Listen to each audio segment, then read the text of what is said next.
লক্ষণনাথ রাজবাড়ির দুর্গা প্রতিমা তৈরি আর সোনাকনিয়ার সৌন্দর্য দেখতে হলে কিন্তু পুরো ব্লগটাই আজকে আমার সঙ্গে থাকতে হবে। গুড মর্নিং সবাইকে। আজ 1 সেপ্টেম্বর সোমবার, এখন বাজে সকাল 6:30। এখন যে ক্লিপগুলো দেখছেন এগুলো কিন্তু সব কালকের ক্লিপ। কালকে সকালে ঘুম থেকে উঠেই আমি আর ছেলে করে নিয়েছিলাম ব্রেকফাস্ট, পরোটা আর ডিম ভাজা। আর এই ব্রেকফাস্ট তৈরি করে দিয়েছিল অভিজিৎ। পরোটা ডিম ভাজা খেয়ে চান ঠান করে আমি রেডি হয়ে গেছিলাম রান্নাঘরে রান্না করতে যাব বলে। হ্যাঁ, একদম রেডি হয়েছিলাম কি রান্না করে খেয়ে দিয়ে তারপরে আমাদের একটু বাইরে বেরোনো ছিল। রান্না হয়েছিল ইলিশ মাছ, চিংড়ি মাছ আর কোশল মাছ বলে এক ধরনের মাছ। আমি খাই না যে মাছটা, আমি কোনোদিন খাইনি। এটা হচ্ছে ইলিশ মাছ। প্রথমে আমি করে নিচ্ছিলাম সর্ষে ইলিশ, আর এদিকে আমার শাশুড়ি মা সব মাছগুলোকে ধুয়ে ধুয়ে দিচ্ছিল নুন হলুদ মাখিয়ে, আর আমি মাছগুলো ভেজে নিচ্ছিলাম। যদিও বেল্লায় থাকলে আমি ইলিশ মাছ কাঁচাই রান্না করি, কিন্তু সোনাকনিয়ার এখানে একটু ভেজে রান্না করতে হয়। এখন স্ক্রিনে যাকে দেখছেন তিনিই হলেন আমার শাশুড়ি মা। তিনি কিছু মাছ তুলে রাখছিলেন পরের দিনের জন্য, কারণ আমরা কেউই এক পিসের বেশি মাছ খাই না। ইলিশ মাছের আমি করেছিলাম সর্ষে দিয়ে সর্ষে ইলিশ, আর করেছিলাম নারকেলের বাটা দিয়ে চিংড়ি মাছের মালাইকারি।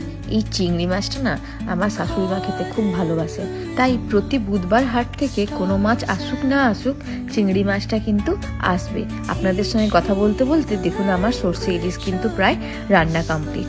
এখন আমি করছিলাম একটা 5 মেশালি তরকারি, সমস্ত রকমের সবজি দিয়ে তরকারি, কিচ্ছু মশলা দেইনি, শুধুমাত্র আদা জিরা বাটা দিয়ে তরকারিটা করেছিলাম। এত সুন্দর হয়েছিল খেতে। এখন নারকেল কুড়ে আমি নারকেলটাকে মিক্সিতে বেটে তারপরে সেইটা দিয়েই করে নিয়েছিলাম চিংড়ি মাছের মালাইকারি। চিংড়ি মাছের মালাইকারিটাও কিন্তু খুব টেস্টি হয়েছিল।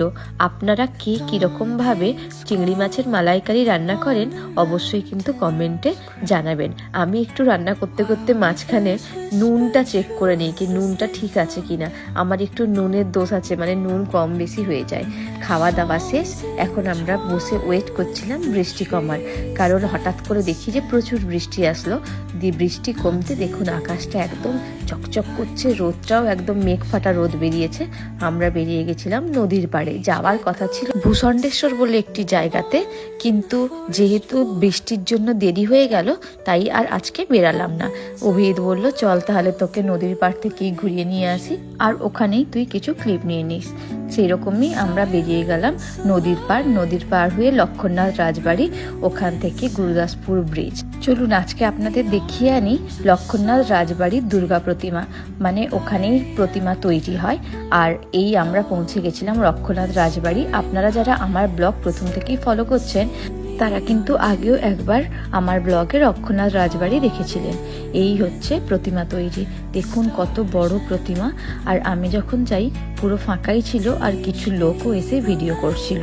এখন আমাদের ফেরার পালা। ফেরার সময় আমরা চলে গেছিলাম সুবর্ণরেখার নদীর ওপরের গুরুদাসপুর ব্রিজে। আজকের ব্লগটা এ পর্যন্তই। দেখা হবে পরবর্তী একটি ব্লগে। ততক্ষণের জন্য টাটা, ভালো থাকবেন।